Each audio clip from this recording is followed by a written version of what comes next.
کے اندر بے شمار ایسے لوگ آپ نے دیکھے ہوں گے جنہوں نے زیرو سے سٹارٹ کیا اور پھر جناب وہ ترقی کے آسمان پر چاند اور ستاروں کی طرح چمکے۔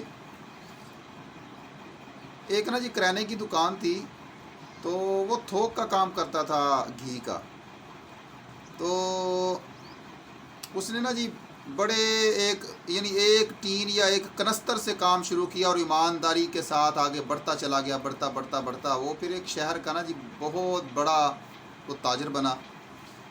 اس نے ایک منشی رکھا ہوا تھا، تو منشی کو نا جی کھانا دینے کے لیے اس کا بیٹا روزانہ گھر سے آتا تھا۔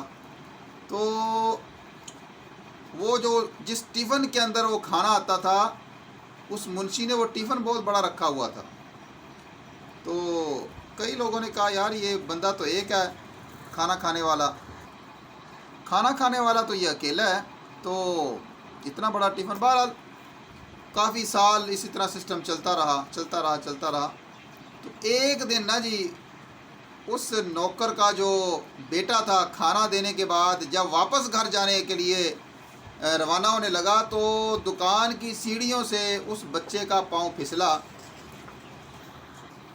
وہ جب ٹفن گرا تو سب لوگ حیران رہ گئے کہ اس ٹفن کے اندر نا جی گھی وہ ڈبے میں ڈال کر نا جی اپنے بیٹے کو دیتا تھا، اور روزانہ وہ پتہ نہیں کتنے سالوں سے وہ اس طرح اس کا ٹفن وہ جا رہا تھا گھی سے بھر کے۔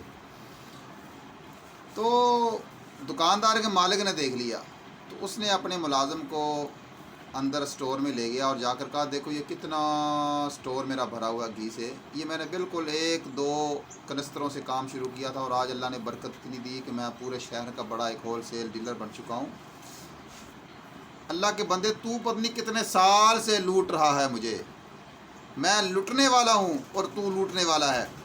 تو آج سے 10-15 سال پہلے جہاں پر تھا، 15 سال کے بعد تو آج وہیں پر ہے، اسی طرح جناب وہ تیرا ٹیفن کا سسٹم اور سارا، اور میں 15 سال پہلے کہاں تھا، آج کہاں ہوں۔ اللہ سبحانہ و تعالی نے دنیا کا نظام اور جو سسٹم ہے، یہ رزق حلال اور امانت اور دیانتداری کے لیے اللہ نے یہ ساری کائنات کی جو فضا ہے یہ موافق بنائی ہے ان حالات کی۔ انسان مشکل حالات آتے ہیں، ٹینشنیں آتی ہیں، پریشانیاں آتی ہیں، اگر انسان رزق حلال کمائے، امانت داری کے ساتھ کام کرے، دیانتداری کے ساتھ کام کرے، اور انسان کسی کو لوٹے نہ، خود اگر لٹ جاتا ہے تو اللہ وارث ہے، کوئی نہیں، 2-4 دن انسان کو افسوس ہوتا ہے، لیکن اللہ تعالیٰ اس کا وہ نقصان ضرور پورا کرتے ہیں۔